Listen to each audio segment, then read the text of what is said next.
তার বিরুদ্ধে যে অভিযোগটা আপাতত পাওয়া যাচ্ছে যে তিনি এই পরিকল্পনার সাথে জড়িত ছিলেন, যে শাপলা চত্বরে যে ঘটনাটা ঘটবে তিনি আগে থেকেই এই টোটাল মেকানিজমের মধ্যে জড়িত ছিলেন। অপরাধ করার ক্ষেত্রে কে সাংবাদিক, কে আইনজীবী, কে ডাক্তার, কেউ কোন পেশায়, সেটা দেখার কোনো সুযোগ নাই।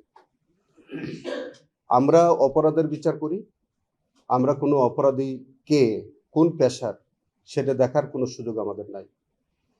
আপনার যে কথাটা আপনি বলছেন, কোনো সাংবাদিক যদি কোনো অপরাধ করে থাকেন তিনি কি বিচারের আওতায় আসবেন না?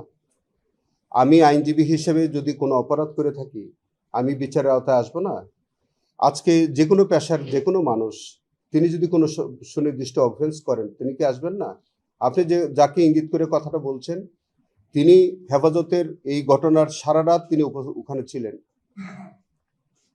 এবং তিনি বিকৃত সংবাদ প্রচার করছেন, হত্যাকাণ্ডের ঘটনাটাকে তিনি কনসিল করেছেন, সারা দেশবাসীর কাছে তিনি ভিন্ন অপপ্রচার করেছেন। এটা কি সাংবাদিকতা?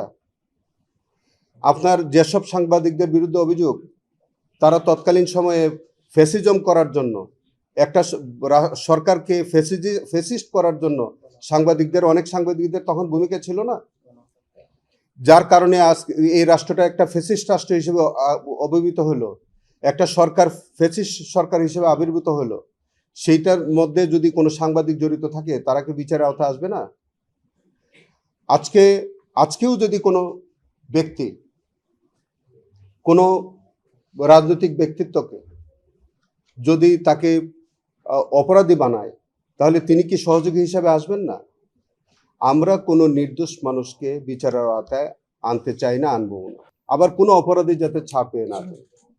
আমরা প্রাথমিকভাবে যার কথা আপনি বলেছেন, প্রাথমিকভাবে তাদের বিরুদ্ধে আমরা সাক্ষ্য প্রমাণ পাচ্ছি এবং তার যে সমীকরণ নামের যে ফুটেজ, সেই ফুটেজের মধ্যে উনি এমন ভাষা, এমন তথ্য এমনভাবে বিকৃত করেছেন, তিনি তো সেখানে বলছিলেন যে একজন মানুষের হতাহতের ঘটনা ঘটেনি, নিহত হয় না, আহত হয়নি। আপনি বলেন এটি কি সঠিক বক্তব্য ছিল? সেখানে তো আমরা স্পটের মধ্যে আজকে 32 জন মানুষের তো আমরা আইডেন্টিফিকেশন মানে তাদের পরিচয় আমরা পেয়েছি। তার বিরুদ্ধে যে অভিযোগটা আপাতত পাওয়া যাচ্ছে যে তিনি এই পরিকল্পনার সাথে জড়িত ছিলেন, যে শাপলা চত্বরে যে ঘটনাটা ঘটবে তিনি আগে থেকেই এই টোটাল মেকানিজমের মধ্যে জড়িত ছিলেন। সেখানে অপরাধ এবং পাশে সেই মেকানিজমের মধ্যে যে তিনি ছিলেন সেইটা তার পরবর্তীতে সমীকরণ রিপোর্টের মধ্য দিয়ে এটা সুস্পষ্টভাবে প্রতীয়মান হয়েছে।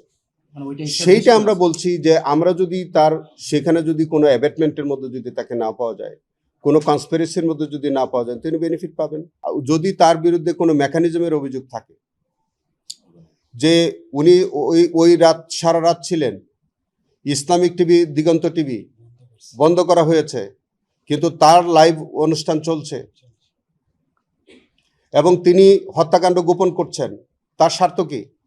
তিনি তো একজন সাংবাদিক, তিনি তো নিরপেক্ষভাবে জাতির সামনে সত্য ঘটনাটা তুলে ধরবেন। সেটা আপনারা বলেন না কেন যে তিনি কি সঠিক কথাটা তুলে ধরেছিলেন সেদিন?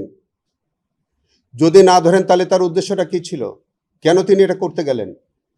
তাহলে তিনি টোটাল মেকানিজমের সাথে জড়িত ছিলেন।